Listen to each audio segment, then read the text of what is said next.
Joining me now live from Canberra is the Nationals leader, David Littleproud. Thanks for joining us, David. That energy package of the government's has sailed through the Senate now, so it's the law of the land. Is it going to bring electricity prices down? No, it's not. What it's going to do is set us on a path, a trajectory whereby supply is going to reduce for the firming energy that's required to support Chris Bowen's reckless advance towards renewables at a pace that this country can't keep up with. This takes away investment confidence. And so what happens is that there'll be no one drilling more holes to put more gas to firm renewables up. And every year we fail to drill more holes and to put gas into the system. What happens is that actual pool of gas reduces in size. And that means that when the supply reduces, your price goes up. And what this government will do, and I'll make a prediction now, in 12 months' time, when they've spent the $1.5 billion in subsidies that we still don't know where they're going to spend, who gets that. I don't think households should be getting too excited about getting too much of that. There'll be a few that'll get it. But in 12 months' time, they'll have the same problem. And they'll come back and they're going to spend billions of dollars more of your money. And unfortunately, there's an old adage that my old man taught me, and that is that ultimately someone always has to pay.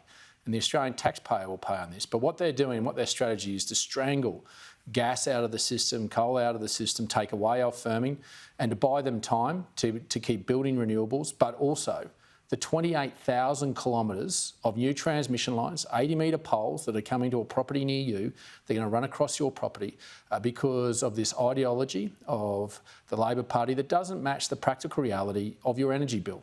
And you're all going to have to pay also for that 28,000 kilometres of transmission lines, because they will come back in your energy bill. And I just say to you, have a good hard look at your energy bill. It's not all about generation, it's also about distribution. So we're saying this is the beginning of the end of reliable, affordable energy. Gas companies are telling us already that they're going to make some pretty big decisions in the coming months about investment of just trying to keep supply up to the levels they are now.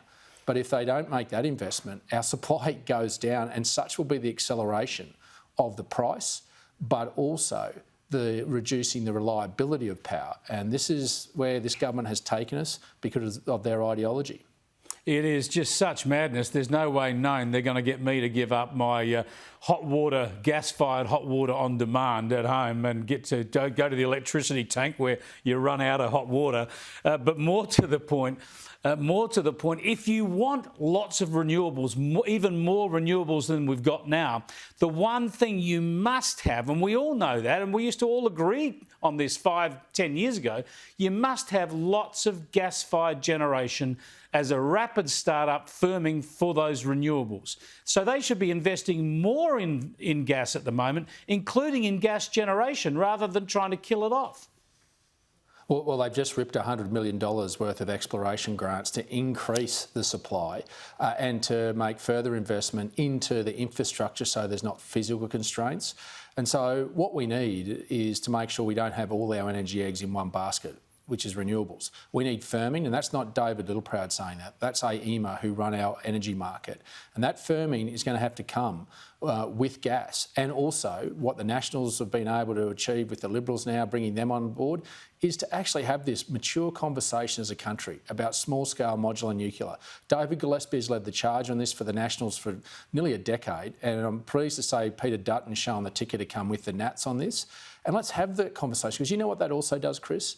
It means if we use the common sense of just exploring, adopting and adapting, we don't have to build the 28,000 kilometres of new transmission lines. We save $20 billion in new transmission lines because we can plug it into the existing system.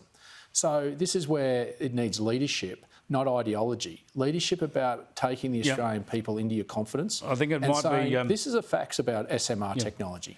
I think it might be more than 20 billion for those 28,000 Ks. I think total investment, exactly, $100 billion or more.